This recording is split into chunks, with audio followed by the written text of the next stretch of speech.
When you take the cube root of something, it's the same thing as raising that something to the power of 1 over 3. And to get rid of the parentheses, we just multiply 2 and 1/3. So 2 times 1/3 is 2/3. And now we have to do it again with this other radical. So this is the same thing as raising to the power of 1 over 5. And 2/3 times 1/5 is, so 2 times 1 is 2, and then 3 times 5 is 15. So that's this half. And then we're going to do something similar on this side as well. So this turns into x to the power of 5 over 6. And then we take the cube root. So that's the same thing as raising to the power of 1/3. And then we have to multiply these two. So it turns into, okay, so 5 times 1 is 5. 6 times 3 is 18. Okay, so it reduces to this, this times this. And when we're multiplying like this, we can just add the exponents to combine. So what is 2 over 15 plus 5 over 18?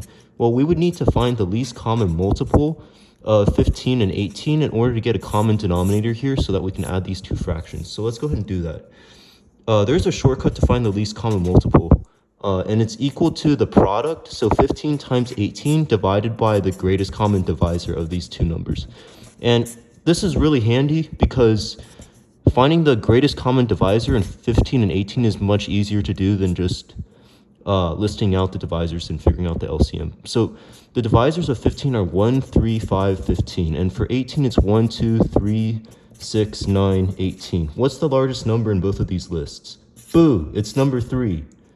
Okay, so we're going to change this thingy here to 3. So this becomes the least common multiple is equal to 15 times 18 over 3. So this 3 and 18, I can just change the 3 to 1, and 18 divided by 3 is 6. So least common multiple is 90. So now I have to rewrite this sum. Okay, so 2 over 15 plus 5 over 18. I need to change the denominators to 90. So how much do I need to multiply to get from 15 to 90?